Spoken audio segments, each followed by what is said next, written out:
Even for those of us who lived through the flood of '94, it's hard to imagine that these are pictures of the Flint River. This is what the Flint looks like now, back in its banks after ravaging South Georgia. It was the worst flood, the worst natural disaster in the history of our state. It took only a few hours for floodwaters to rise in some places, devastating homes and lives. It will take years for South Georgia to recover from that devastation.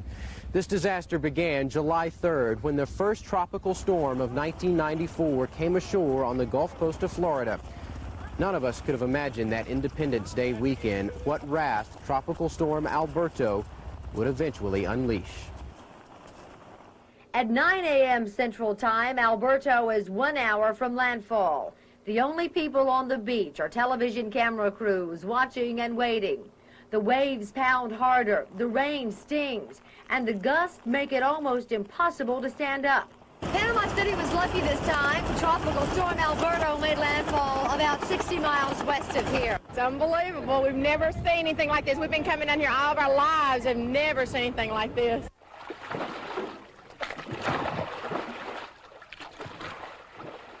It's been 30 years since Effie Mackey has seen this much rain fall at one time. Overnight, the rain from Alberto got higher and higher in her yard. And eventually, the water was 4 inches deep inside her home, soaking everything she has. It came inside this morning. It was about 5 o'clock when it started coming in. Everything is saturated. Carpets, the furniture is wet. Everything is soaked. It's been several hours since Tropical Storm Alberto blew across Cuthbert, and as you can see, the water is still cutting a pathway across the backyards of many of the people who live along Hamilton Avenue. So we are dominated by high pressure, so we don't have the steering winds. There is nothing to move this system around, so it has just been meandering all around South Georgia. The Veterans Park Amphitheater stage behind me is at the 20-foot level. The Flint River is expected to crest at 31 feet. That's 11 feet above that, and it will flood the amphitheater. The turbulent waters along the Flint River in Albany are an indication that something more foreboding is on its way. That was July 5th when Dave Nethers warned us of the impending dangerous flood. That's also the same day Tropical Storm Alberto stalled over South Georgia, dumping torrential rains. In fact, more rain than has ever fallen in such a short time anywhere in the United States. Nearly 2 feet of rain fell in Sumter County. That turned the meandering Muckalee Creek and nearly every other lake and stream in the area into deadly roaring rivers. Quite simply, it is the flood of the century, and we're right in the middle of the worst of it. Hundreds of South Georgians had to evacuate their homes today. Thousands more will be forced to leave over the next couple of days as creeks and rivers continue to rise. We're looking now at video of Sumter County, which was isolated by washed-out roads today. The floods have already claimed at least 16 lives in Georgia, most of them in Sumter County. Good evening, I'm Ben Roberts, and this is an extended edition of News Center 10's Floodwatch coverage. 21 inches of rain in 24 hours caused dams to burst and creeks to spill their banks. On U.S. Highway 19 in Americus, the Muckalee Creek covered the roadway as the water inundated many businesses and forced the evacuation of several hundred people. City officials say most of those killed by the flooding were trying to drive across roads covered with water. America's police say so far they've recovered the bodies of 4 people. On U.S. Highway 280 between Plains and Americas, 2 people were killed when the tractor trailer they were riding in fell into the water. We heard somebody on CB radio say that I'm going in, and that's all. Basically, we saw lights, but that's all. William and Debbie Wade's home was completely underwater at one point. We really didn't have a lot of time to try to save anything as far as any of our valuables. The biggest problem facing America's residents right now is the lack of drinking water. The city's water system was knocked out by the flooding. It is going to be probably 2 days before we get water to everywhere. The water lines ruptured and it drained the entire system, and we're doing all we can to get it back on. Mayor Thomas says he can never remember flooding as bad as this. Even though the water is starting to go down, it will be a long time before life around here returns to normal. So many homes, businesses, and roads badly damaged. Dozens of major highways in our area have been closed because of floodwaters. If you're planning on driving up Interstate 75 to Atlanta, you'll find the drive will take you a lot longer than usual. Waters of Big Indian Creek on Interstate 75 have overrun their banks, causing the road to be closed for an undetermined amount of time. This after 10+ inches of rain ransacked central Georgia, causing the dam at Houston Lake to collapse early this morning. Evacuation plans have been announced for the city of Albany in preparation for the worst flooding this city may ever see. The Flint is expected to crest at 40 feet Saturday. That could send water into 14,000 people's homes in Albany. Dave Nethers has been monitoring the river today, and he joins us live now with the latest. Dave, how's it looking? Where I'm standing right now on Saturday, if the predictions come true, we'll be actually in the path of the river. The river is going to be flowing straight through here. There has never been a flood of this magnitude at Albany, so no one is certain where all the water will go.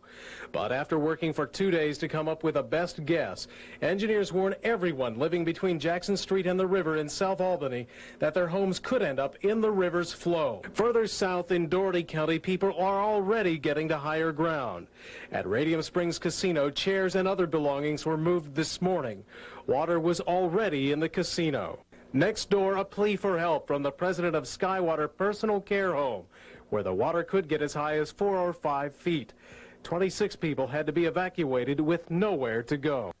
Further down the road, members of the Radium Springs Baptist Church helped Ralph Freeman move things from his basement to his back porch. More preparations at Albany State College, where crews worked feverishly to fill manholes with dirt where the river started backing up. The small town of Smithville was nearly washed away by floodwaters. The rain-swollen Muckaloochee Creek swept away houses, trailers, and demolished roads and bridges. Just moments after Sharon Johnson and her 3 family members got out of their mobile home, it was swept away. So was a vacant house. 2 feet of rain caused the normally gentle flowing Muckaloochee Creek to rise 19 feet last night and this morning.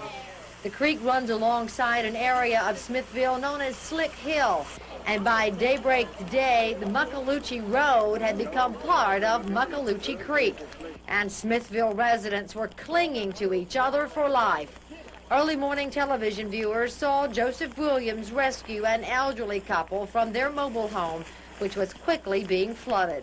I just knew I had to get Miss Bunch out the house, because, wasn't nothing else to do, and there wasn't no other people down here at that time. And so all I knew to do was we had to get her out.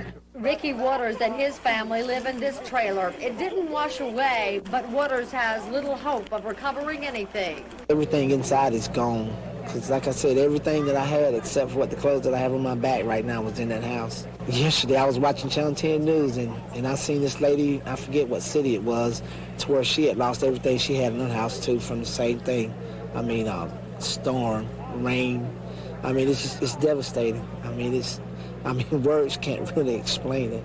What shocked everyone was how quickly the water rose. By mid-morning, Smithville had become a small island. All major roads into and out of town were closed. But the rain stopped, and by lunchtime, the waters were already receding. Just up the road near the Sumter-Webster County line, Passel Creek pushes its way through a dam at an old grist mill off Thomas Mill Road. The dam collapses, so does the bridge and the highway. Luckily, no one was on the bridge when it collapsed. The Passel Creek is a tributary to the Kinchafoonee Creek to the south, which promises to bring the next chapter in this flood story. You all right? You got it? Delma Fulmer was one of dozens of residents on Creekside Drive surprised by this dramatic flood on the Kinchafoonee Creek. We coming! The only way to safety, a boat ride. People who have lived here for decades say this is the worst flooding they've ever seen, and the water is still rising rapidly. Everything's gone. A similar situation just a few miles to the east. More than 40 people trapped in their homes on Northampton Road. Families wait anxiously on dry ground as deputies, firemen, Marines, National Guard troops, and neighbors with boats bring flood victims to safety. I wish I knew these guys' names because they were heroes. When Osceola Lawson tried to leave her house flooded by the Muckaloochee Creek, the boat she and her neighbor Donna Wood were in tipped over, They had to hang on to a tree until help arrived. They sunk the boat and everything was lost, but hopefully, and thank God, everybody come up and there was people, we're okay. And neighbors will need to help each other for days to come. The floodwaters are only getting worse. Those dramatic rescues continued all through the night here on Northampton Road in Lee County. You can see the force with which the Muckalee Creek roared through this area, literally tearing this home off of its foundation. Just the beginning of the disaster. On Thursday, July 7th, many residents in Albany were awakened by the sounds of sirens and bullhorns and warnings to evacuate immediately. By nightfall, much of the city was underwater. All the bridges crossing the Flint and Albany were closed, and President Clinton declared Dougherty and Sumter counties federal disaster areas. Many of the streets on Albany's south side are underwater tonight as the rising water continues to creep down streets and engulf yards and homes. Some people made it out of their homes today before the water started rolling into their front door. I got out of there without nothing getting wet up a foot. You feel kind of helpless just standing here watching the water rise? Somewhat, yeah. The rising floodwaters have now spread as far as Jeffries Avenue and Martin Luther King. Now, while most of the people in these neighborhoods evacuated earlier today, some people decided to stick it out and just see how high the water was going to get. This afternoon, they were being taken away from their homes by the Albany-Dougherty County Rescue Squad. The most interesting rescue of the day was that of Ernest McKeever. He climbed this tree in his front yard after the water got too high for him to get out. McKeever sat on a limb near the top of this tree for about an hour until a caterpillar came to his rescue. He hopped in its bucket and was brought to safety. I was getting some stuff out the house and turn around, you know, it was above my knees, but when I got out there, I had to climb the tree. Kind of an unusual way to get rescued by a caterpillar. Yeah, I know it. I'm glad he did, because I ain't swimming in that water. But it did the trick today. Yes, sir.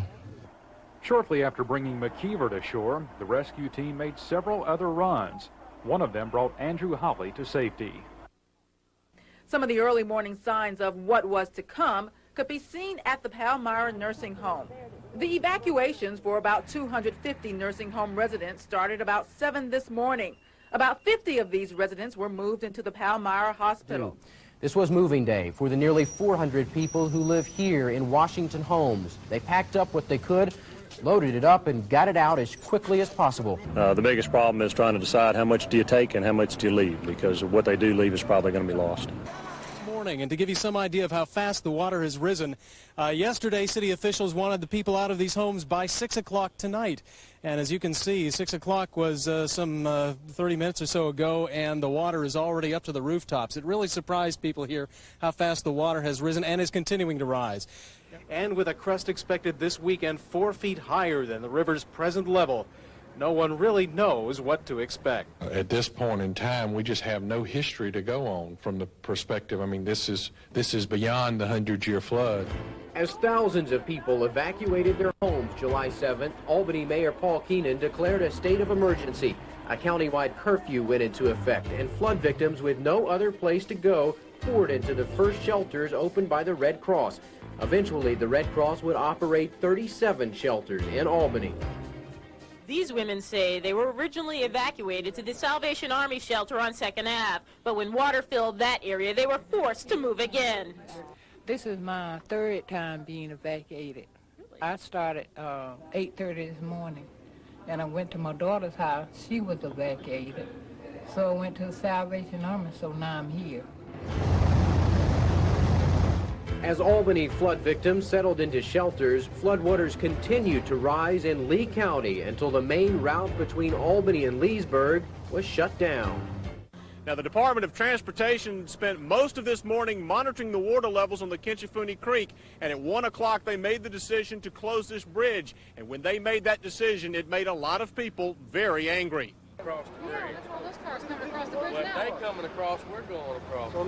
Even though there is no water running over the Kinchafoonee Creek Bridge, these people cannot understand why they cannot drive across. The Department of Transportation says that the water running under the structure makes it unsafe. While cars are not allowed, people are. Some are walking across to get to their homes. Others are out just to see the record flood. The DOT says it's not safe for even people to stand on this bridge, but there's nothing they can do to stop it. We don't think the bridge is safe or we wouldn't close it. I've told the people that. But y'all aren't going to make them leave? No, sir, we're not in enforcement. We're just Department of Transportation. While we're here, we want to show you just exactly how bad the flooding is. Over here, you can see Williams Seafood Restaurant, and the water is up to the hanging baskets, almost completely covering the door. And check out the road, Sam, if you can get a shot of Slappy Boulevard, US 19 North. You can see the southbound lanes are covered with water. This van trying to make its way south, some people walking up and down. The water continues to rise, and the situation here not getting any better. South of Albany, residents in Mitchell and Baker counties began packing up and moving on July 7th, and as nightfall came, floodwaters chased more people from their homes in Albany. That means if you have water near your home now, chances are you'll be underwater this weekend. You can't come through Albany. Albany, in essence, is shut down right through the middle section of the town. There is no way through or across to the east side. Residents of Vick Street in Albany need to evacuate right now. Many of the people living in these neighborhoods have either already left or are hauling out their belongings tonight. On Gordon Avenue, Shanika Bush has decided tonight that it's time for her family to get out. So you think now is the time to get out while you still can? Yes, before it's too late. The moving van is parked between two houses as two families load up as much of their belongings as possible before the floodwater rolls down their street. This is pretty much the scene across many neighborhoods in Albany tonight. People working as fast as they can to load up and get out while the roads are still passable, as many residents are finding themselves in a race tonight with Mother Nature. We're on North Slappy, and North Slappy is beginning to get underwater. As evacuations continued in the darkness, volunteers fought a massive battle to save HCA Palmyra Medical Centers. Rising water threatened to cut off electricity to the hospital. A major effort is underway in the rear of the hospital to keep water out of the mechanical room. That's in order to keep the power on. Sandbags are being hauled in on the big trucks, people standing in waist-deep water, building a wall to block the water. A fire truck is being used to pump out the water that is already behind the sandbag wall. If they were to lose the generator, they would have to evacuate approximately 200 patients. As long as the hospital can keep the water out of the mechanical room, they can keep electricity and stay open. HCA Palmyra Medical Centers was saved. Even though it was surrounded by water, it never shut down. Not such a good story here in South Albany. Had I been standing here next to this house during the height of the flood, the water would have been a good 2 feet over my head. July 8th was another day of rescues and evacuations in this area as we really began to see the extent of the devastation. More than 20,000 people in Albany have been chased from their homes by raging floodwaters from the Flint River. Evacuations and rescues continue at this hour as the river level continues to rise. It's expected to crest tomorrow at nearly 46 feet. That's about 8 feet higher than the all-time record. This is the biggest flood, quite possibly the most devastating natural disaster in the history of the city of Albany. This is, in my opinion, the greatest natural disaster that's ever hit the state of Georgia. And Governor Miller has directed all state agencies to respond, that we have no higher priority. At 3 o'clock, someone was beating on the door, and it was terrifying just to look out your door and just see all the water coming at you. It was really terrifying. I just got up, I just left all my stuff in the house. So all my stuff destroyed. I'm homeless, but and clothless for right now, but hey, I can find some place to live and stay. I just want everybody to be safe. That's all I need. You know, in a matter of minutes, water just flooded the street. All I could get out was my clothes and my 2 sons. This is Albany State College. The floodwaters from the Flint River have consumed the campus. All of the sandbags and dikes just weren't enough to keep the raging waters away from ASC. The water is into almost every building on the ASC campus. The Albany Civic Center has been fortified with sandbags, and so far, they appear to be holding off most of the water. The parking lots are now lakes, and volunteers are still lending a hand, doing whatever they can to keep the floodwaters out of the Civic Center. Just a couple of 100 yards down from the Civic Center is Washington Homes. Today, about the only thing visible are the roofs of the apartments. The flooding has now spread over into northwest Albany. Portions of North Slappy have been closed because of water on the road. Most of the Albany Plaza is underwater tonight, along with apartments and homes around Whispering Pines. Earlier this morning, rescue teams continued an all-night effort to pick up hundreds of people trapped in the Oak Ridge, Martin Luther King, Southwest Albany area. This morning, city transit buses continued to take those people to shelters. What do you think about all this? Has it come up really quick? Yes, it did, because Sunny Lane, we didn't get no warning or nothing. The water just came down the street, and we just grabbed what we could and left. I'm definitely getting out right now. I have all my family that's been flooded out over on Sunny Lane, and we're moving farther. After I heard something come by again, I looked down there and I passed my house and almost down the end, and I fired my weapon twice, and they say, "I heard you," and they turned around and picked me up. Can I take the lamp? Yeah, we found one before we got there. I've got the lamp. Yeah, and I got everything. It didn't float away.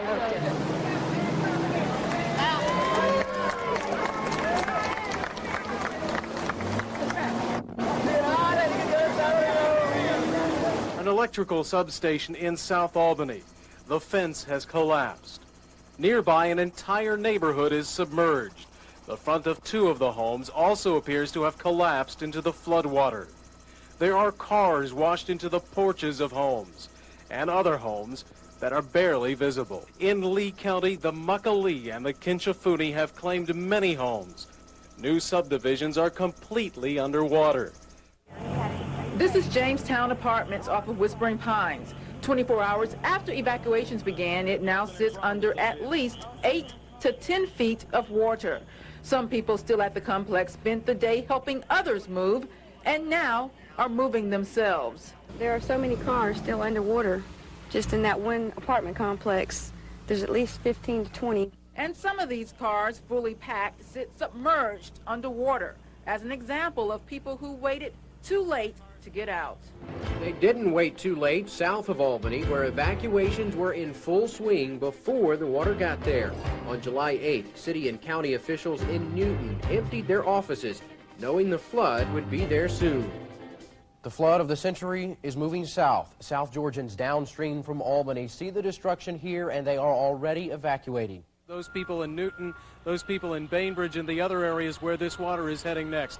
All of the advice that you hear us giving out for the people here in Albany, for your neighbors here in Albany, is going to be good advice for you folks when the water starts to get there. Evacuations have been ordered for all Riverside homes in Decatur County, south of Baker County. Although the raging floodwaters have not entered the county or the city of Bainbridge yet, the water level is rising, and officials are urging residents to get out now. As officials in Newton and Bainbridge prepared for the flood, literally hundreds of city and county employees in Albany were working around the clock dealing with disaster. We need to get people off the streets unless they absolutely positively need to be out there. Please stay tuned to radio and TV. If we have to do any further evacuations, we'll be making announcements about that tomorrow morning. Emergency and rescue services may help you. Water has slowed, but as far as cresting, it's projected for tomorrow, and the projection was, I think they moved it from 44 to 47. Okay, were you looking for someone? They call it the Information Center. It's not that much flood over there, ma'am. I think they're safe. She said she has 3 small kids over there, and she wants to know if she needs to get them out now. She said because the water's starting to surround over there. She said it's getting up to the doors. The phones have been ringing non-stop for the last 2 days. They have answered virtually every question imaginable. Now, 32 has been closed off again. Somebody got hung on the bridge. You can come out back on June's Drive. If you could give me, though, the information, please. I need to write that up. We have no earthly idea how many calls have been here, but these phones have been ringing. We've got 7 phones in here, and you lay it down, it starts ringing again. And that's been going on for 2 days. They have directed people to safety. They have saved them from their flooding homes. And they are all volunteers. There has been a lot of folks that waited to the last minute, didn't believe us, wanted to get out, and or they couldn't get out. invalids, things, people like this, and we've gone in and got them out. It is all just another part of a much bigger picture. Many people working together to help prevent a disaster from becoming worse. Many stories of heroism and triumph came out of the Great Flood of '94, but there were also countless stories of tragedy and suffering. The floods killed 31 people in Georgia, 15 in Sumter County alone, 5 here in Albany. The rushing floodwaters also forced more than 400 caskets out of the ground in 2 Albany cemeteries. That's the second worst such cemetery disaster in American history. The first death in Albany from the flooding was confirmed this afternoon. Divers found a car that was washed away on the closed Liberty bypass late last night. Before the search for the car could begin, the National Guard first had to place sandbags on the other side of the closed bypass to stop the swiftly moving water running across the road. It was the same water that sent the car off the roadway and into the deep water. 5 people in the car were rescued from the trees, but 2 children, a 4-year-old and a 2-year-old, were not able to get out in time. The search started with a boat dragging the 20 to 25-foot water. A helicopter was later called in to see if it could spot the car from the air. Finally, a team of divers found the vehicle near the trees where the others were safely rescued. In the back seat, the body of an unidentified 4-year-old boy was found. Albany police today pulled 2 bodies from the murky floodwaters which have engulfed the city. The body of a 2-year-old boy, missing since Friday, was found about 2:30, just a few feet from where his family's car plunged into the floodwaters along the Liberty Expressway near the Jefferson exit. Police found another body this afternoon. The body of what's believed to be a 30-year-old black male was found along the 500 block of Cochran Avenue. The body was found hung on a fence. It's believed to have been there in the water for about 3 days. We have just gotten this word in just now in our newsroom. 2 more casualties from the flooding in Sumter County were found today. One was John Hurley III, who would have turned just 3 years old yesterday. Officials in Sumter County say the car that he and his mother were riding in were swept away in flash floods. Her body was found yesterday. Also found today the body of 40-year-old Roger Cornelius of Washington, Indiana. Cornelius was riding in a tractor trailer which was washed away on US 280 near Americus. Another flood fatality in Albany today. The body of 59-year-old Pearlie Mae Brantley was found in her home at 428 Zachary Court this morning. Amazingly, her husband, 60-year-old David Brantley, survived. The couple was trapped in their home by rapidly rising floodwaters last Thursday. They climbed into the attic to escape the flood. Mr. Brantley says his wife got hungry a couple of days ago and went down from the attic to try to get some food, but she drowned in the home. Mr. Brantley stayed in the attic until he was rescued today. He was treated at a... Wearing oxygen masks, authorities brought out the body of the unidentified man from this wooded area around 12:30 this afternoon. Police say someone who was cleaning out this home in the 500 block of Cochran Avenue found the man out back behind this small swimming pool shortly before 11 o'clock. And the torrential floodwaters have also forced more than 100 caskets out of the ground in the Riverside Cemetery. Many of them are now caught in trees, while others are pinned against fences. That it's important to let those who are concerned know there's a lot of tedious, time-consuming work being done both here at Oakview Cemetery and at the adjacent Riverside Cemetery, and that loved ones' remains are being cared for. The first priority has been to recover the unearthed coffins. Now the GBI and volunteers with the Department of Natural Resources are studying maps of the 2 cemeteries, while 13 soaked ledgers are at GBI headquarters in Atlanta drying. The information is being entered in computers. On the ground, agents are going plot by plot, using probes to determine which of the plots are empty. The information that we do have here is going to be cross-referenced. The information that we received off of the caskets, or will receive off of the caskets that were received at this point, cross-referencing it with funeral homes that were involved for information, and ultimately getting the information from the families to help re-identify. This is going to take some weeks. This is not something you can do overnight. Brookshire says this is only the second disaster of this magnitude in the country involving a cemetery. The only other one was in Missouri last year. Specialists who help identify remains after that flood will help identify them here, and will help establish a family assistance center. It will open next week and will finally involve families in the identification process. For the agents involved, this assignment has been stressful. The damage to this sacred ground is another experience no one ever expected, and for which the agents could not have prepared. And because there are so many people waiting for word on the remains of their loved ones, they are working very hard to try and provide the answers. Throughout this disaster, thousands of flood victims have come to churches like this one for comfort and for help. Hundreds of congregations have collected relief supplies and organized volunteer teams and opened up the doors of their church buildings as shelters. And literally tens of thousands of volunteers from across the country became our neighbors, coming into our homes to offer help. Dave Nethers is live down at the Albany Civic Center today, where hundreds of volunteers, Dave, have been working diligently, very hard all day, filling up sandbags. Are they still out there now? They're still out here. They're in back of me, and I know we didn't plan on this. I want you to take a good look at these people. This is an inspiring sight. What brought you here tonight? I felt sorry. Seeing the Albany State pictures this morning, I just felt sorry for everybody else that was going to have to go through this flood, so I said, well, I can come down here and help them with the sandbags, so I came on down. What's inspired you to come out here and do this? I just wanted to help the community, and I'm living in Dawson. No floods are around there, and I just want to help other people that are in a different situation than I am. And right, bro. Yeah, ain't nothing. Oh, yeah, we can do this all day long. It's really inspirational out here, Ben. Triumph in the midst of tragedy there, Absolutely. Dave. Thank you very much for that live report. And there are... But even with the waters lapping the sides of these homes, many don't want to leave. People right there, they say they ain't have nowhere to go. All the hotels is rented out, so they say they're going to have to battle with the water. So they're just going to stay? Yes, ma'am. Neighbors and friends had to coax this elderly woman out of her home. I'm going to go around to the back, and maybe I can talk to her. I'm going to go around the house and go in the back door and see can I reach around there. I hate to see the old lady get drowned like that, you know what I mean? And we sit here watching her. We'd be less than a man to let her just drown like that.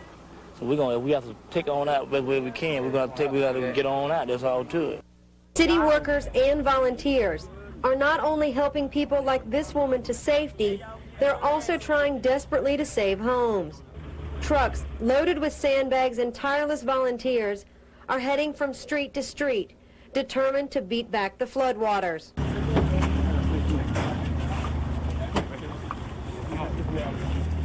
Get enough men before farm 2 line. We got all the people on our truck. We'll get here in a minute. All right.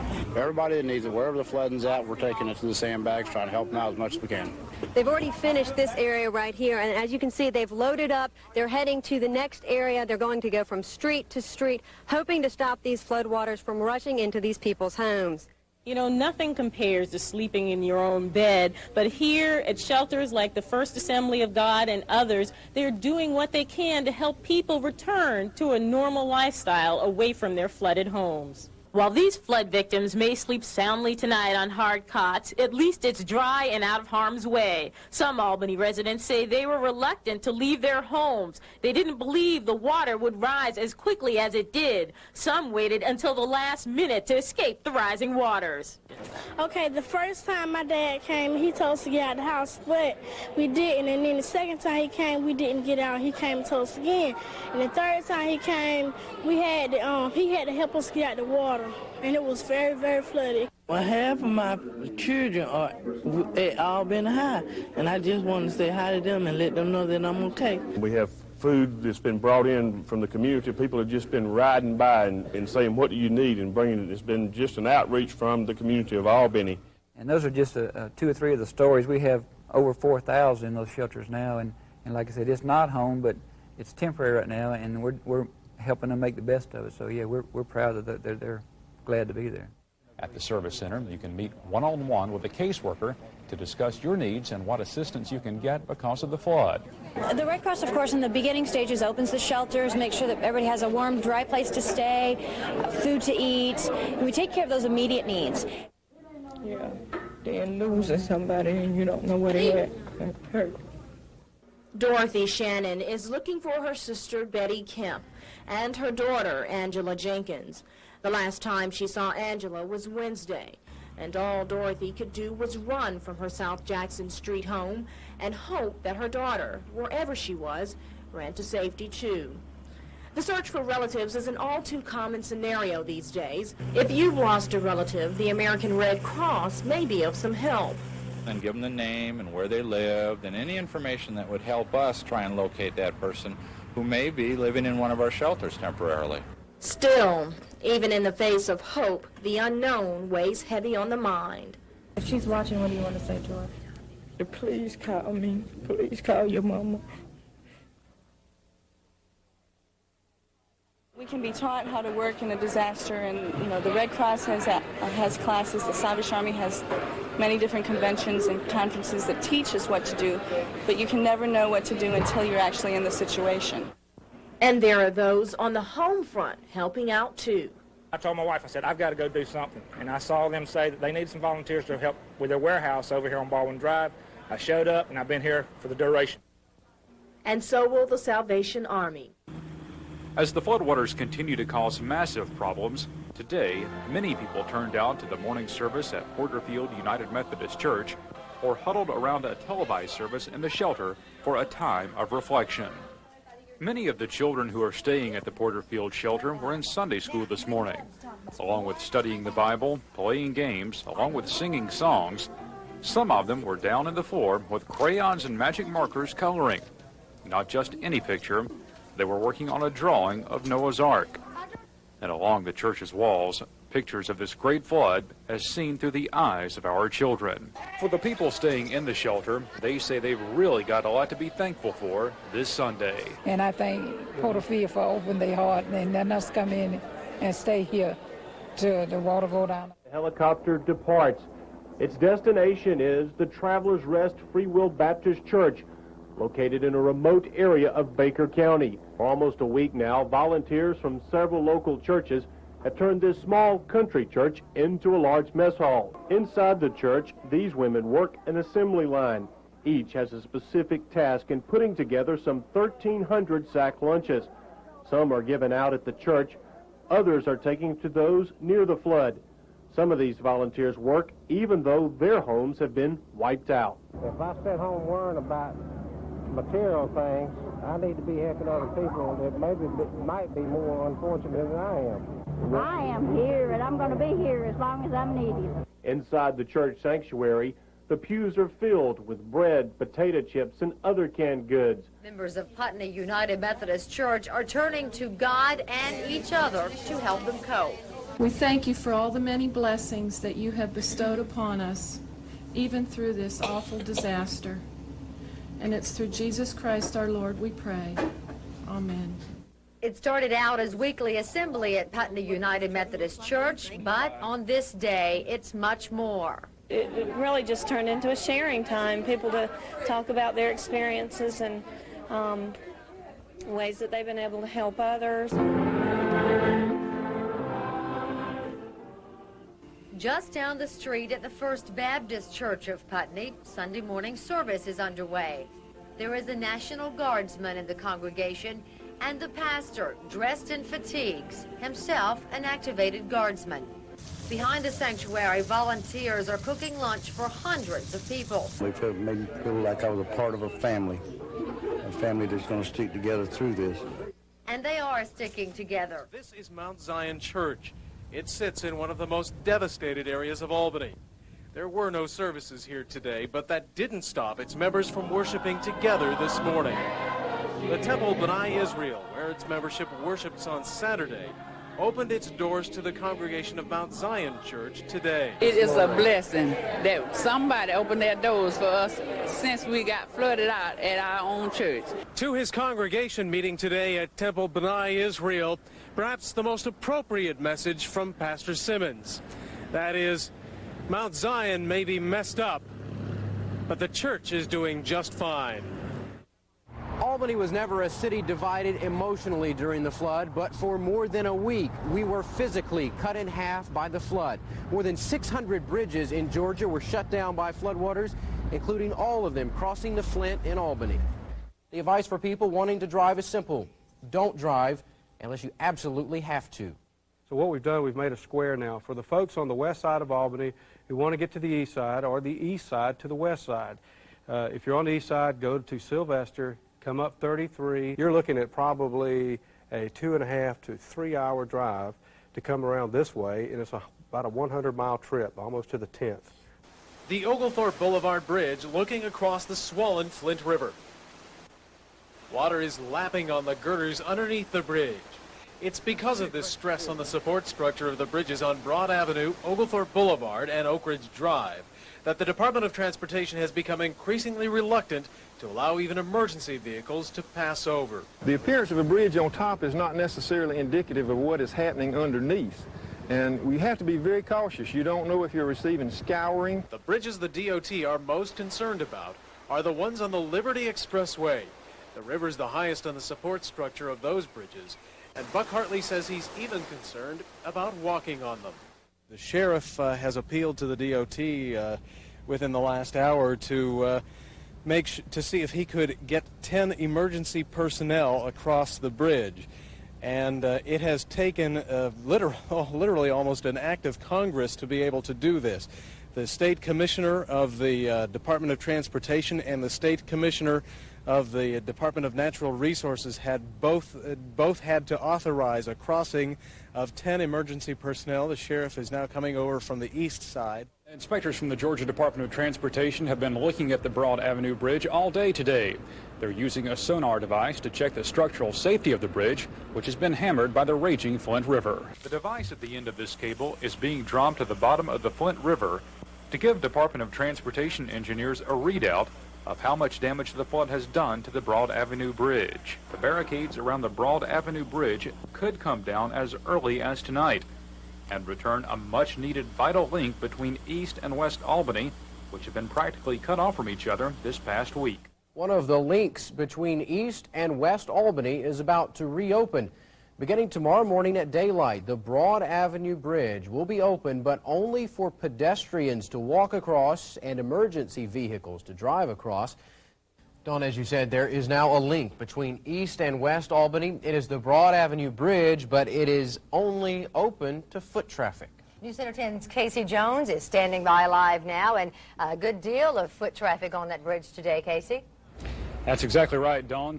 Since around 5:30 this morning, there has been a lot of people just walking across the Broad Avenue Bridge. As darkness gave way to daylight this morning, the Broad Avenue Bridge had traffic on it, but for now, it's only open for people to walk across. How'd it feel coming across this morning? Well, it didn't move. We're here. Now, if you decide to take advantage of being able to walk across the Broad Avenue Bridge, there are a couple of things you need to be aware of. Number one, you have to be in the center lane. Number two, you can't stop. You've got to keep moving. And number three, you've got to be on the lookout for emergency vehicles, which will be crossing the bridge. For those who walked across the bridge this morning, the rules didn't matter. They were just glad to see a vital link between East and West Albany reopened. Yeah, we've been riding 200 miles away around the trip. Good gosh. So you're glad to see this thing open? Man, what you talking about? Lord have mercy. We sure glad. It's been a much anticipated opening, and people are already lined up to get across. And our Robert Hydrick is standing by live at the Liberty Expressway. Robert, I imagine this is great news for travelers. Had motorists driving by honking the horns at us, not just because they're trying to be on television, but they are indeed happy. It is hard to imagine that it has been 8 days since the last cars and trucks drove across any of these bridges across the Flint River. And we're just real glad that we've got an access route that doesn't require 100 miles to go from East Albany to West Albany or vice versa. But before the bridges opened, there were more than just traffic headaches. Closed roads caused a unique health crisis. People on the east side of the river were isolated from both Albany hospitals. A hospital helicopter pad built for evacuation purposes was used last night to bypass flooded roads for another reason. It's unusual for patients to arrive at Palmyra Hospital by helicopter, but it's more unusual for the helicopter to land on sandbags. Army National Guard and hospital staff wait for the first patient to use the new flight deck. The elderly man on this helicopter needs neurosurgical care that he couldn't get in Crisp County. Albany has the closest hospitals that can provide that care. Normally, this patient would have taken a different route from Cordele. They would usually come by ambulance, but unfortunately the ambulance can't get out of Crisp County and couldn't get to here if they could get out of Crisp County. Each day, dozens of patients make this journey. They're lifted out of ambulances, loaded onto stretchers, into these life-saving machines. The east and west sides of Albany may be split on the ground by the Flint, but they're linked in the air by the Army National Guard helicopters. All emergency patients they've been unable to transport them by ground vehicles, so they mobilized my unit and we've moved down here. And we're currently moving about 50 to 80 emergency patients from the east side of Albany over to Phoebe Putney for emergency medical care. Patients are brought by ambulance to East Albany Medical Center, stabilized there, then flown to Phoebe Putney for treatment or surgery. This patient has kidney disease and needs these services so she can continue her dialysis treatment. This man has cancer, and if it weren't for these men and women, his story would be a tragic one. This is one battle the Flint River won't win. Saturday, July 9th was supposed to be a good day. For most of the week, flood experts had forecast that would be the day the Flint River would crest in Albany. It did not. The river continued to rise for 2 more days before cresting Monday at an all-time record of more than 44 feet. Saturday began with more bad news. It's the day we've been looking forward to for the past couple of days. The Flint River is expected to crest this afternoon at between 44 to 45 feet. Right now we have some breaking information. Justin Gill. Yes, the Crisp County Power Company has confirmed that the Crisp Dam at Warwick is undergoing problems. The water is eating away at the dam. A gaping hole opened in the earthen portion of the dam, but so much water already was flowing over the dam, the breach did not cause any additional serious flooding. Nearly all the homes close to the dam around Lake Blackshear and 23 square miles in Dougherty County were already underwater. We begin this shocking tour of devastation at the Oak Ridge and Gaines Avenue area, which now serves as a loading dock for boats. To our left, the South Side Branch Library. To our right, the first set of submerged homes and cars on Gaines Avenue. Here are just 2 of a number of trapped and bewildered dogs hoping for help. The pressures of the current knocked down walls of a house near DeVan and Jackson. And between Radium Springs and Oak Ridge Drive, which is where you're looking at, it's one of the hardest hit areas in the city. You saw a church there with water up to maybe to its roofs. The casino had water up to the top door on the first floor, and we're still now flying north along Radium Springs Road. There you see the Food Line grocery store just south of the Oak Ridge Drive intersection. The Winn-Dixie, which we showed you last night, was flooded. We pull out and you get a wide shot, the Kmart down there on the bottom part of your screen, and you can south of Merck Chemical in Putney off of Radium Springs Road, and you can see how high the water has gotten and the damage that it has done to the homes in this area of Putney. As we were looking at some homes along Cromartie Beach that are underwater. This is actually, Beachview Drive is actually on the floodplain map for the 100-year flood. When the water came up here, some expected that it might, but never expected that it would get this deep. There's another house there that you see. You can really only see the eaves of that house. The good news is the water is receding on the Kitchafoonie Creek area near Lovers Lane Road. The bad news is the floodwaters have already done its damage to hundreds of homes in this area of Dougherty County and Lee County. And Wednesday night about 10:30, we noticed the water was coming and just rushing up in the yards, and it was coming down to Muckalee. And everybody that lived on the end of Lovers Lane down here, it just came up over about 2 feet an hour. And if you were... The Muckalee Creek rise on one side and the Kitchafoonie on the other side trapped these families. Water line's up about right that high. Bob, you're looking at all your possessions right here floating around down there. I got mixed emotions. It's sad, but we came out with all of our lives. We didn't lose anybody, and possessions can be replaced. We started without anything at one time, and we'll start over again.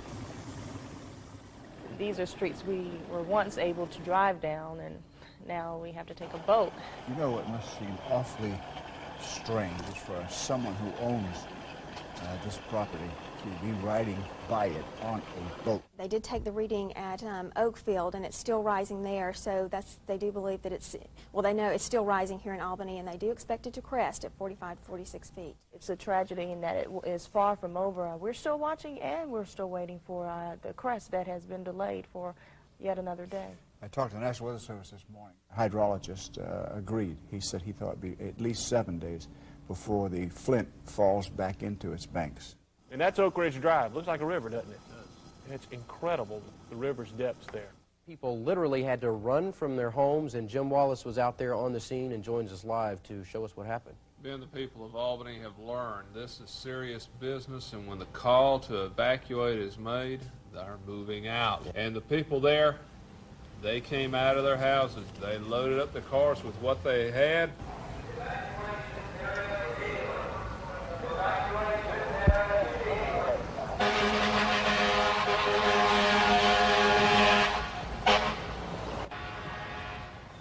People are taking it seriously. For some of these people, this is the second or third time they've had to move out of their homes. They've come here at this area to get away from already flooded areas, and now the waters are coming up in this area. It was time to move again for some people. Time moving. Is it? Yeah. Where'd you leave before? We left our home on Watkins Avenue. What are you trying to say this time? Nothing, just trying to get out of here. With thousands of South Georgians unable to get back to their homes, residents in Americus, Lee County, Dougherty County, Baconton, and Bainbridge weren't allowed on the streets at night. How well is the curfew working? So far, it's working pretty well, we think. You're right, we did have to make charges against a few people last night for violating the curfew. Down to sun up. That don't mean we'll be out here joyriding. He wasn't and going joyriding. from one place to He another. wasn't joyriding. He was going to check on my baby for me. Okay. No driving license? No driver's license. Although Albany's curfew has been in effect for several days, people are still driving around the city. If they've got a legitimate reason for being out there, if they're going to work or coming home from work, going to the hospital, then certainly we're going to send them on home. But for anybody just out riding around or walking and doesn't have any business out there, we're going to enforce what the city has asked us to do. These that are out to think they'll commit a crime or burglary and get away with it, they're not going to get away with it. They have an infrared camera system on board the helicopter, and what they do is they're flying the city of Albany. There you see the night vision goggles that they wear, and I got a chance to put on those goggles, and you look at somewhere dark and it is daytime. And just to show you how this technology works, there you see somebody walking in the parking lot. Now you put this technology over one of the flood zones, and they're able to see if someone's out there with a boat who shouldn't be. They're able to see if someone is in a house. The National Guard and other state agencies provided local officials with vital help during the flood. Some 2,800 National Guard troops served during the flood in the Albany area alone.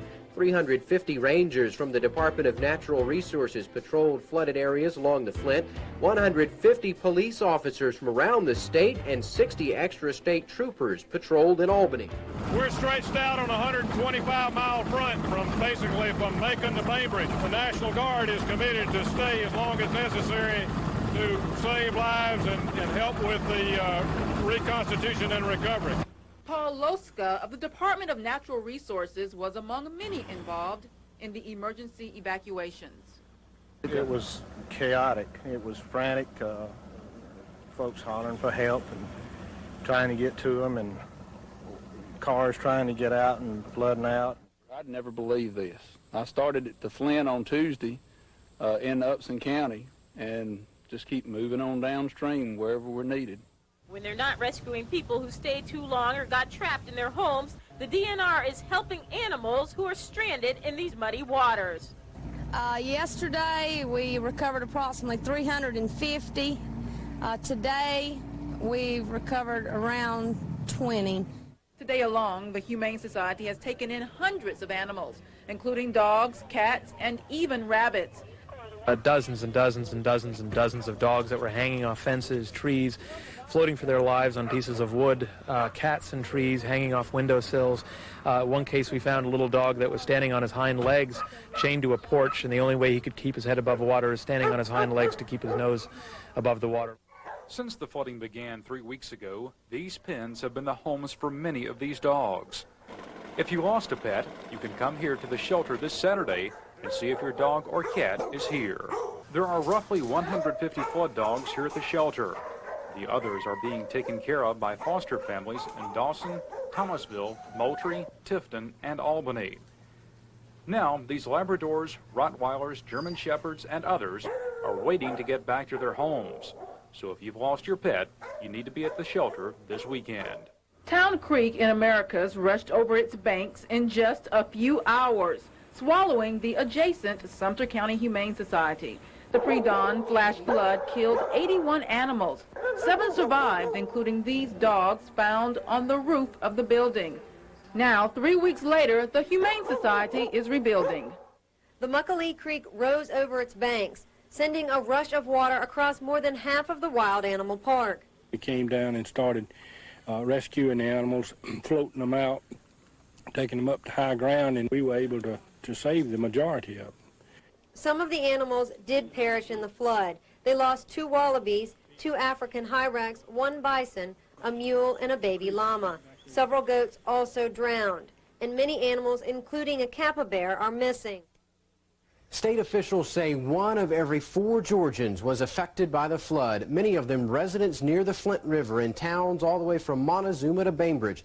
Towns like Newton, where the Baker County Courthouse became a familiar sight during the flood. Day by day, we watched the water rise until it reached the 2nd floor of the historic building and covered downtown Newton. This grocery store has been in Ian Flowers' family for more than 60 years. But there's not much left of it now after the Flint River overflowed its banks and swallowed downtown Montezuma. The store was underwater for 5 days, leaving Fowler helpless. I was doing all right. I came down and saw it, and just, I still have, sleepless nights. All around downtown, there's activity, but no one is open for business. It will be several weeks, possibly even months, before some of these stores reopen.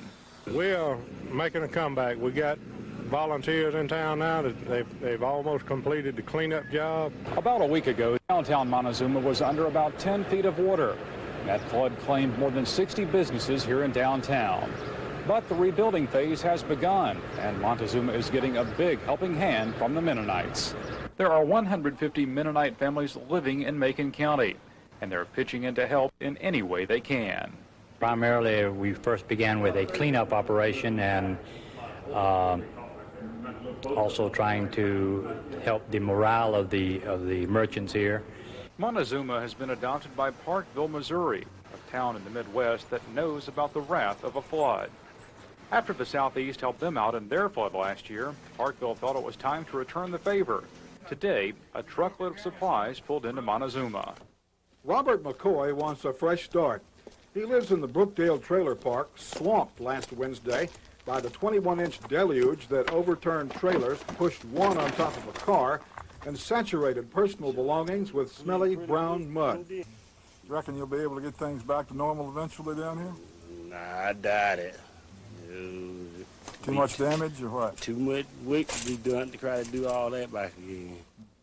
Unlike the Flint River in Albany, the high water did not stay around in Americus. Alberto dumped its moisture on Americus, but the water left behind massive destruction. This is Mayo Street in Americus, Georgia, or I guess we should say what's left of it. Early last Wednesday morning, a woman died in a car here. She was swept down Town Creek by the incredible force of the water brought on by 21 inches of rainfall. Sumter County Sheriff Randy Howard is also Emergency Management Director. He says some houses remain submerged, and some families have returned to their homes to see what's left. This time, I don't think we'll ever get back to normal. A lot of lives have been lost. A lot of lives have been affected by this. There's a lot of people that has lost so much personal property. The storm temporarily shut down the Americus water and sewer system. Water restrictions were imposed. to just north of downtown Baconton is underwater. These homes are north of the downtown area, and as you can see, extensive flooding in this section. You see a pool that's surrounded by water. There's water in that house. It's kind of hard to see because some of those trees there are pretty thick, so it's kind of hard to see some of these homes through the air.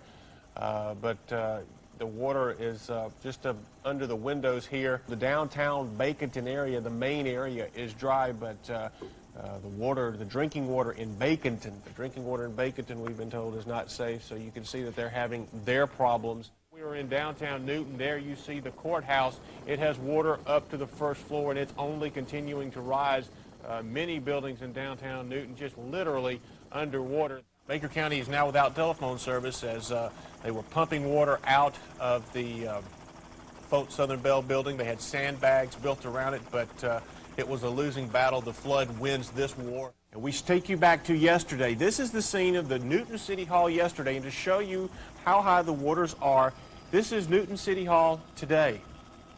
That's all you can see of City Hall. And this is a look at the damage the water did. Homes literally washed off their foundations.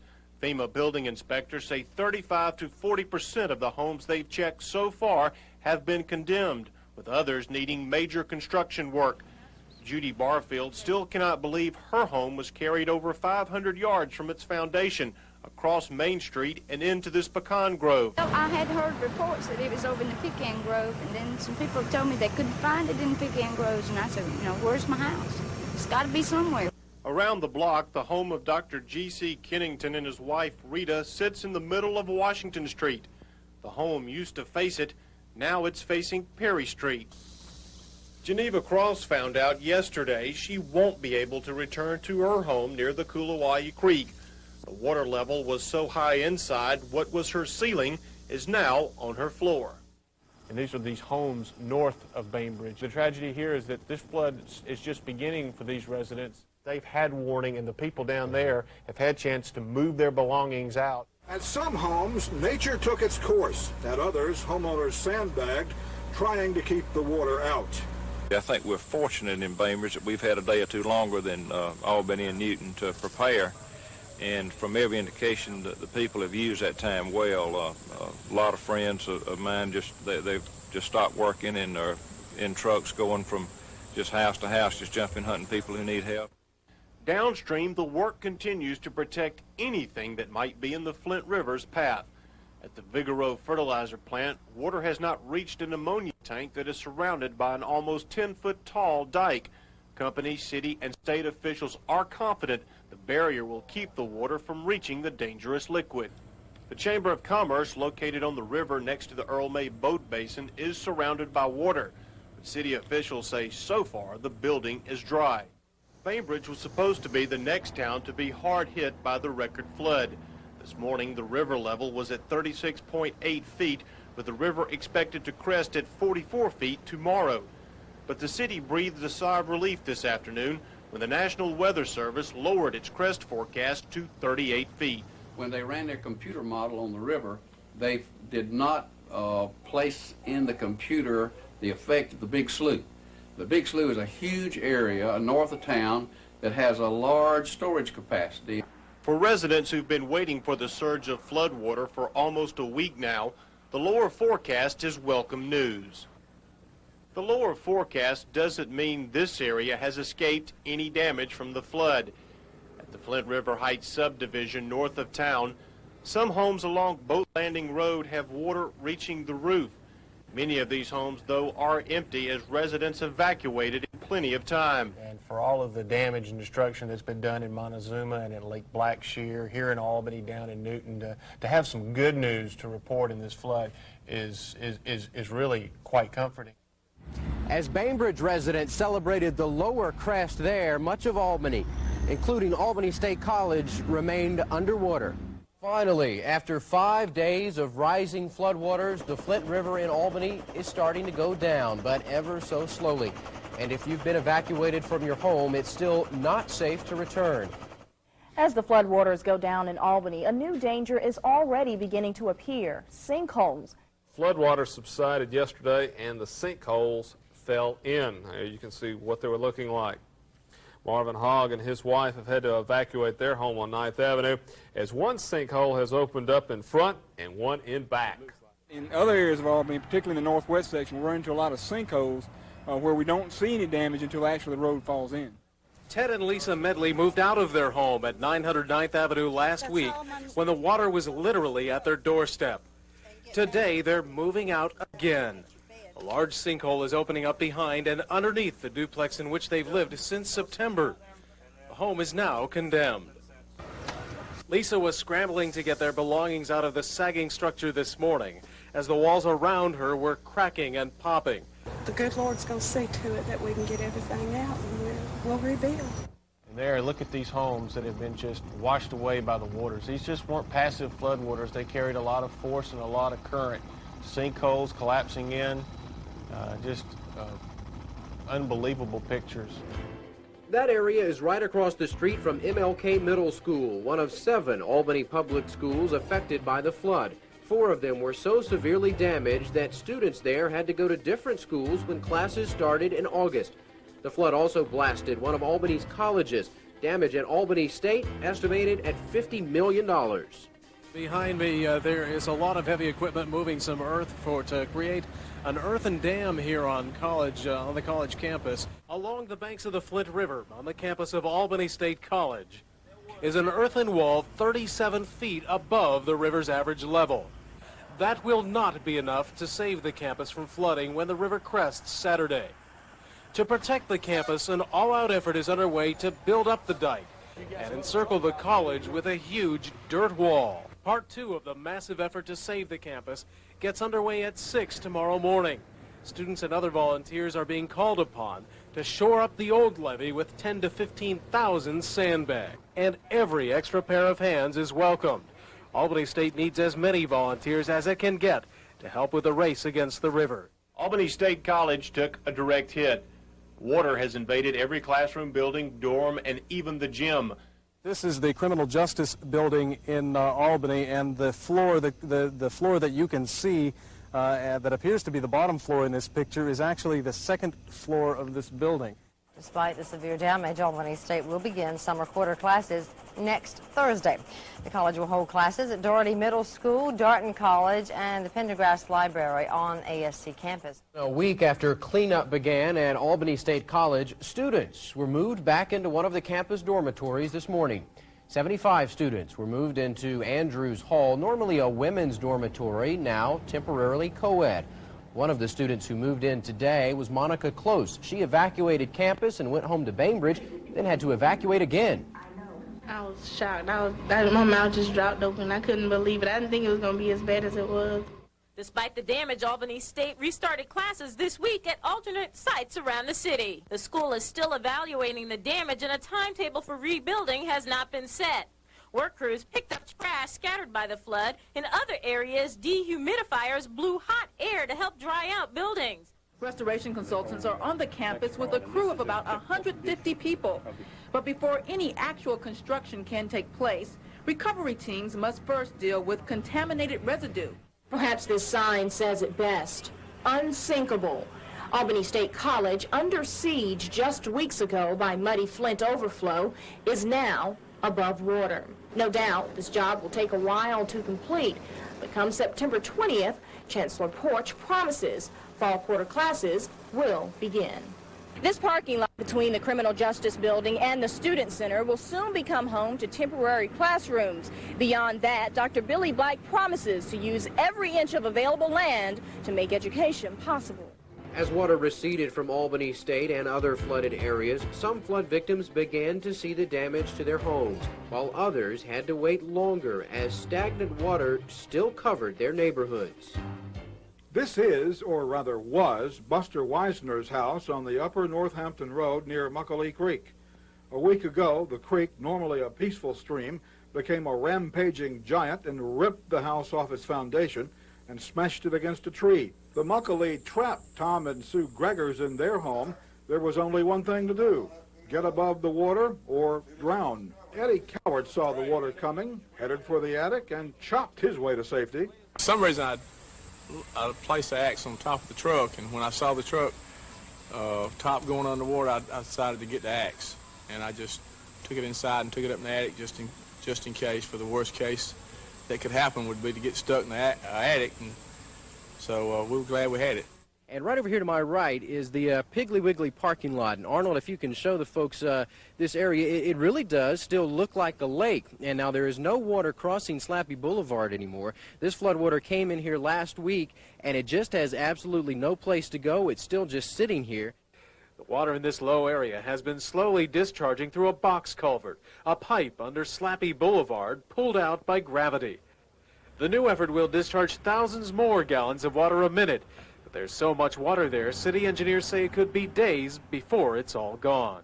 The water is finally gone from Whispering Pines Road in Albany. Houses, apartments, and businesses along Whispering Pines sat underwater for 2 weeks. That area was particularly hard hit. Like a lot of us, the residents didn't think the water would ever come this far, so very few of them moved their belongings. This area flooded 13 days ago, and even after the water receded across Slappy, Whispering Pines remained underwater until the water could be pumped out. That means the damage to these homes is even more severe because they were underwater for so long. Damage wasn't confined to cities. Georgia farmers took a hard hit. 400,000 acres of crops were flooded. Floodwater continues to run into hundreds of acres of South Georgia farmland with virtually no resistance. Hundreds of acres of corn that was almost ready to harvest are in trouble. The plants were like sitting ducks to the devastating water.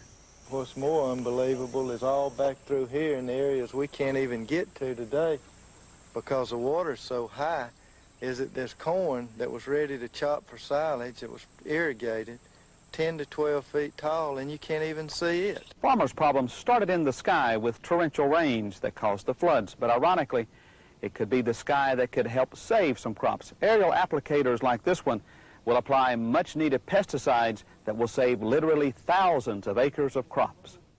Election day came in the middle of the disaster. There were some disruptions and objections from some candidates. A third of the Dougherty County precincts were either flooded or being used as shelters, but the election went on as scheduled.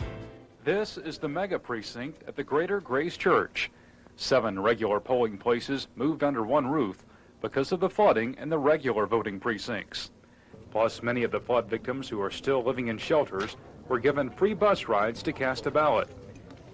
Mary Richardson lost everything in the flood, but she was determined to make it to the polls today. I don't fail to vote. I've been doing it for a number of years. If you want to be heard, you have to cast your ballot. But for flood-ravaged Albany, casting a ballot today was a sign that things are slowly but surely getting back to normal. 24,000 people in Dougherty County alone evacuated their homes. Nearly 5,000 stayed in Red Cross shelters. The flood certainly disrupted their lives, but it could not destroy them. While just about everyone in Albany has been touched by the flood of the century, there's one woman in this shelter who's had a very difficult week. Tuesday, she had a baby girl. Wednesday, when she left the hospital, she couldn't get to her home because of the flood and didn't have a place to stay. But Lashita Sapp and her little girl Sharonda have found a home, at least for now, at Porterfield. They're taking care of us good. I mean, we don't have to worry about too much. You don't have to worry about anything. I'm just glad somebody here to help us and, help us get through this. Flooded from her Flintside home, mother Charlotte Bullock is doing well now. She went into labor last night at the Beatty Road Church of God shelter. Wasn't really expecting when we volunteered of it to be involved in a birth. Most everything surrounding this flood and everything has been tragedy, and I guess this is something that's exciting and good's come out of it. Okay, AJ, start it out for us now.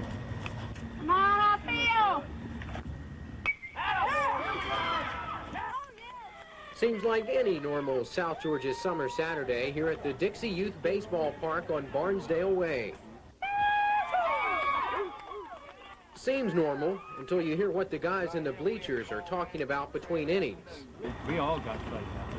How bad was it up there? Terrible. 6 feet in the half. 8 foot in my half. Seems normal until you realize that helicopter flying over the field is looking down on devastation from the worst disaster in Georgia history. Seems normal until you find out the kid playing shortstop is just one of these all-stars who doesn't have a home. That morning around 4:30, the water started crashing in. My parents had to come, had to take the boat out, and when they were halfway out, the boat flipped, and my mom hit her head and everything.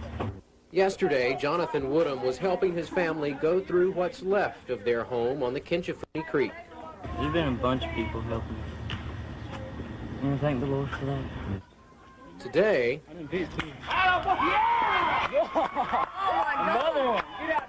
Jonathan's hitting home runs for the Lee County All-Stars. All the guys on the team helped me out. And since they were there for him, he'll be there for them, too. I'm going to go shake his hand.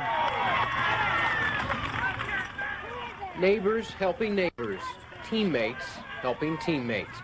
For better than 100 years, all-American boys have played baseball through wars and earthquakes and floods bigger than ours. And as long as worried daddies stand nervously on the edge of the outfield fence, as long as mamas scream encouragement from the stands,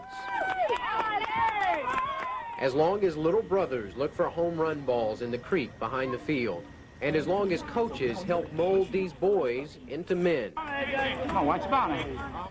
baseball will endure. And as long as we've got baseball to help get us through the tough times, we'll all be safe at home. Dozens of local, state, and federal government agencies worked and are still working together to get us the help we need. As floodwaters started to rise, the Federal Emergency Management Agency sent representatives to South Georgia, and they promised to be right here in service centers like this until all flood victims get the help they need. The nation's top politician even came to South Georgia a week after flooding began. President Clinton came here to survey damage and check on relief efforts. There comes the president. He is now coming off the plane, followed by Representative Sanford Bishop, Senator Paul Coverdell, Senator Nunn.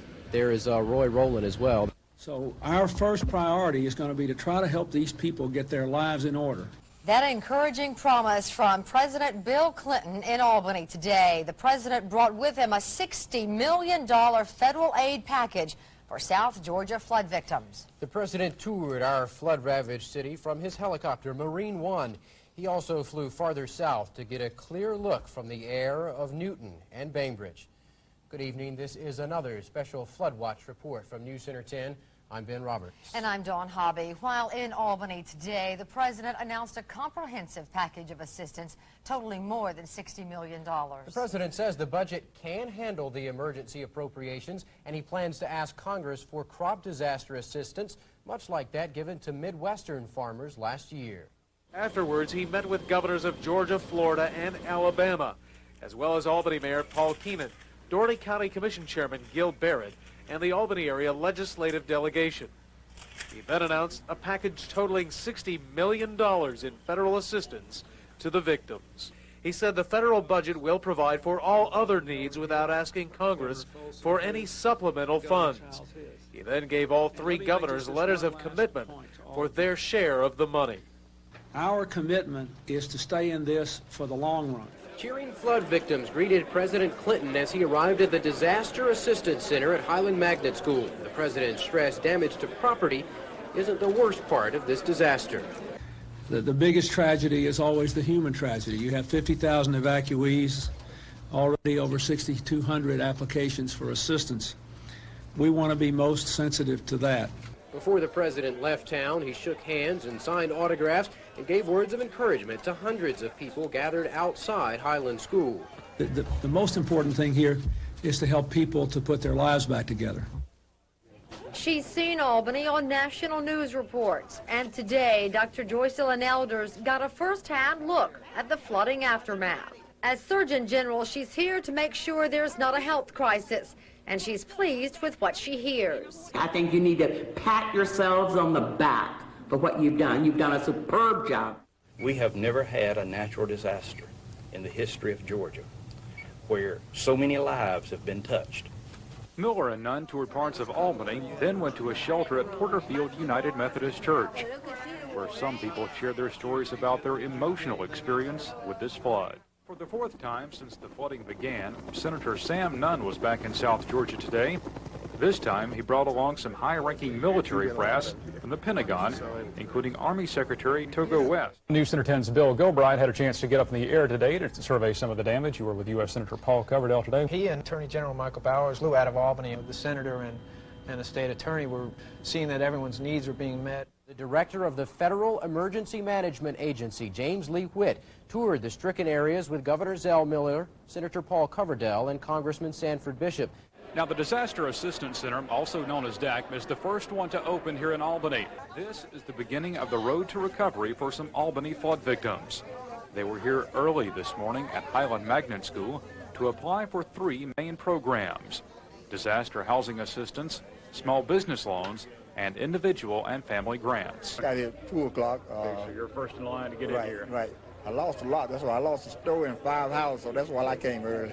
As the doors opened, these people sat down at tables and started answering questions about their homes and filling out forms and additional paperwork that the Federal Emergency Management Agency needs to see who qualifies for aid. We sort of swamped like we thought when we first arrived this morning about 7 o'clock. We had 700-800 people waiting to get in the door. That's your keys. All right. For these women and their families, the last 3 weeks has seemed like an eternity. But today, Roberta Ware got the keys to a FEMA trailer at Imperial Trailer Park. It will be home for her and her family until the house they left can be cleaned out and reconstructed. All the new tenants have to pay is utility bill. They can stay there for up to 18 months if necessary, but FEMA has housing counselors that will keep up with the tenants' old homes to let them know when they can move back. Help from the government is essential for most flood victims, and you can see why. Many of them lost everything they owned. As waters receded and flood survivors returned home, this is the kind of damage some of them saw. The reentry team is made up of officers from the Albany Police Department, the Department of Natural Resources, and the National Guard. Let's come back around and let us know what you got. This afternoon, they concentrated on neighborhoods in South Albany along Martin Luther King Boulevard, looking for victims who might not have escaped the flood and recording what damage they find. On Dervin Street, 5 homes are destroyed. At least part of the homes has fallen into sinkholes as large as the front yard. The holes are still filled with water, leaving no indication of how deep they are. At one of the homes, a table is set as if someone can still sit down to a meal. At a neighbor's home, the sinkhole not only consumes part of the house, a car is also falling into the crater. They need our help. To be able to help. It's just pure and simple, just to be able to help people. That's the spirit that has brought literally hundreds of volunteers to Southwest Georgia this weekend from all over the state and across the South. It just makes me want to cry. I'm serious. It is just amazing. When they showed up and I seen what they did, you know, you want to sit down and cry, that's all. The Church of Latter-day Saint volunteers from Chattanooga, Tennessee just arrived. They went to work in many houses like that of Marcia Weberg. They're just coming in and they're saying, we're here to help. What do you need? What can we do? And they just go in and they just work. How does that make you feel? Wonderful. A lot of these people were strangers this morning, but they're friends for life now with these flood victims. The federal government could just pour millions and millions and millions of dollars into this area, and it wouldn't do as much good as just people helping out other people. It's an unbelievable sight. Wherever there was water, there is now debris. Dave Nethers was in the area this morning as people got a first look at their homes. Dave, what's the situation there? I know it was pretty heartbreaking for some people. Yvette, I can tell you that we have seen and we have ourselves felt the full spectrum of emotion from the people in this area this morning. Is this anything like what you expected to see? No, not this morning. You don't get prepared for this. Everything was just covered, mud everywhere, odor, a whole lot of things. A soggy disaster. That's what the Parker family found on this first visit to their flooded home. Nothing that we left in one spot was where we left it. Everything's just been moved around. Larry Parker says he never thought his childhood house would ever see 10 feet of water. And it seems that on every corner, other South Albany residents share the same disbelief about their own homes. Friends and church family and just everybody's jumped in and helped us. It's really overwhelming. In just 1 hour, the muddy Flint all but destroyed what took Naomi and her husband 36 years to build. It's a sad feeling. I ain't gonna say it's not. But I just have to accumulate some more. All of us gone.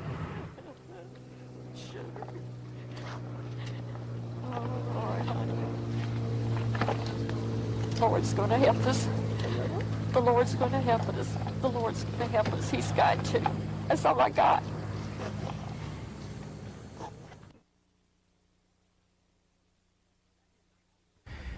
Back in 1950, when the great Southern author William Faulkner accepted the Nobel Prize for Literature, he spoke these words. He said, "I believe man will not merely endure, he will prevail. He is immortal because he has a soul, a spirit capable of compassion and sacrifice and endurance." 44 years later, right here in South Georgia, never have those words sounded more true. We've survived the worst natural disaster in Georgia history. We're still facing some tough times, but we'll make it through those too. South Georgia has a spirit capable of compassion and sacrifice and endurance. You've proven that. You'll prove it again. And we will prevail.